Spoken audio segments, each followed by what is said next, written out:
Good evening, boys. If you're watching this video, you're probably in a phase right now where you are doubting your relationship, or you're uncertain about your relationship, and you're thinking about maybe breaking up, but you're afraid of throwing away something great. I wanted to film this video because I've been in this phase many times during my relationship, and I think I have a quite interesting perspective and quite useful advice on how to navigate this whole thing. I've been dating my girl for almost 5.5 years at this point. We've had phases where our love life wasn't particularly good. We've had phases where we kind of got bored of each other, where we weren't excited to see each other, and we got through all those phases together as partners.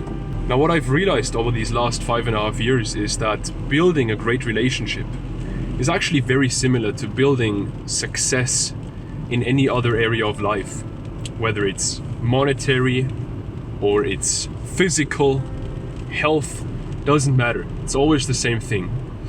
There is a great book that I've read over 6, 7, 8 times. It's a very short book, to be fair.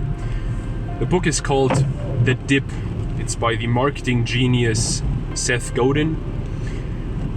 And there's a very similar concept which explains it a bit easier by the entrepreneur and nowadays also kind of influencer YouTuber Alex Hormozi. Hormozi tells this concept in a few stages, right? And the first of these stages is when you start a new business, or you start working out, or you get into a relationship.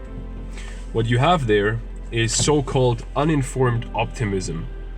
What that simply means is you think, oh, this is great. I got a girlfriend. Perfect. Easy. Great. Like life is finally good. And you're hyped. Same with starting to work out. You're making noob gains. Great thing, right? Now, pretty quickly, you'll notice, oh, this isn't actually as easy as I thought it would be. This is actually a lot harder than what I imagined, right? You get into the phase of your relationship where the honeymoon phase is over. There's not as much spark anymore, and you realize, oh, this other person isn't actually perfect, right? And we actually have to do some work to figure this out together. This phase is called informed pessimism. So you get more information, and same with working out, right? You stop making noob gains and you're like, oh fuck, like now I actually have to look at my nutrition to actually make gains. Same with a relationship, right? Now, after this phase comes, as Seth Godin puts it, sometimes I can't talk, sorry, the dip, or as Alex Hormozi says it, the crisis of meaning. What that is pretty much the lowest point you could be at. It means this is the phase where you most likely are right now, and the phase where you start doubting everything, the phase where you're very uncertain, the phase where you're not motivated, the phase where it's not flowing freely in the relationship. And there's 2 things you can do here. Either you quit the relationship, you quit the business, you quit working out, whatever, or you quit your certain workout style, whatever it is, or you continue and you figure it out. Now, what I've done in my relationship always is continue, obviously. I want to tell you why I did that. And this book, The Dip, actually has had some impact on that. Because what it tells me, and what Alex Hormozi's way of saying it also tells me, is if you get through this dip, through this crisis of meaning, you get to something called informed optimism. So now you have all the information, but now you actually know what to do with it, and you know how to actually figure this out with your woman. And if you don't do this, if you quit here, what happens in business or in any other pursuit is usually you think, oh, the grass is greener on the other side, I'll pursue this other woman, or I'll pursue this other business model.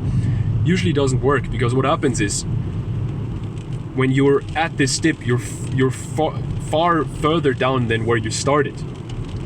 Meaning if you start again now and you quit again in the dip, you're always continuing to go further down. But if you get to informed optimism, then you know how to figure out your relationship. Then you get to achievement, whether in business, relationship, whatever. But you need to get through the dip first. And this is the reason why everyone tells you, oh, like these business models all work. Same with women. There are many great women out there. Thing is, what you need to actually build the relationship that you want, same as in business, is persistence. You need to pick one woman or one business model and persist with it and work until you get to the dip and then go through the dip. And this is, I think, the reason why so many guys in our community are on self-improvement or are trying to build a business, even though they're quite young still, right? They all have ambitions because they all know, oh, like, I need to get through this dip first. We intuitively know this. We have to do the hard stuff first to then get to a point of achievement. And I think it's good, quite frankly, to reevaluate your relationship every once in a while. I think that's a good thing. What I would say though, and many people actually miss this, is don't do it in a phase where you are having fights constantly. Don't do it after a fight. It would be the same thing as reevaluating a relationship after just having had great sex. That wouldn't be a clear picture. So reevaluate your relationship when you can take a step back, when you can look at it objectively. Then it's a good way to actually reevaluate whether this is still what you want, whether you're still on the right path. And I do think that is something you should do regularly. I do this regularly. Are we still on the same path? Do our values still align? All this stuff, right? Now, what I've said before and what I'll say again is uncertainty in a relationship comes from not knowing enough, comes from having too little information. What I mean by that is you don't know what you want, and you don't know whether your woman and this relationship can give that to you. If that's the case for you, and be honest with yourself here. I'm not judging you, I'm just telling you the truth. Be honest with yourself. If this is the case, then seek deep conversations, both with yourself, in a journal, or just in your head while meditating, and with your woman. Seek those deep conversations. And I know it's difficult. You have to open up. You have to... You know, I'm already at my destination, but I'll continue talking, because this is important. The thing is... I'll keep my light on, because otherwise I can't see the camera. The thing is, I don't know how this happened, but in the modern dating world, it's kind of this thing of which partner can detach more emotionally from the relationship, which partner is less emotionally invested. It's kind of a contest, right? No one wants to get hurt. That's a very bad perspective if you want to improve your relationship. That's a very bad way of handling things. Essentially, one of you two has to start showing himself vulnerable. He has to start giving the other person, honestly, reasons to attack him, right? Let's just be honest here. And he has to trust that this other person won't do this, but will be open. It's the same as if you want to seek a deep, vulnerable conversation with a friend. That friend won't open up if you don't give him space to open up. Same with your woman, man. Like, honestly, this is where friends and a partner is, for once, very similar. The thing is this. For some people, it's not the authentic way to do this. I think that's very rare, but I do think it happens. Nice. Now the big light turned on. Now you can actually see me, probably. But you have to evaluate who you truly are. You have to see, am I a person who wants to give? Am I a person who likes giving, who enjoys giving, who gets fulfillment from giving? Or am I not that? And once you've evaluated that, you should act accordingly to that. Because, and I've said this in the past as well, I would rather lose my girl than lose myself. And I love this woman. But I love myself more. And I think that's healthy. Because long term, I cannot love her if I don't love myself. So if I can't act authentic around her, if I can't open up around her, and if I can't be who I want to be around her, if I need to change myself so she loves me and she likes me, then she's not the right person for me. Simple as that. Because I don't want to change myself. I don't want to lose myself to gain a woman. I want to be in alignment with myself and then have a woman that supports that. And I am lucky to say that I have that. But that is only the case because from a very, very early age, I started evaluating myself. I started looking at who I am. And I started figuring out what I want in a woman.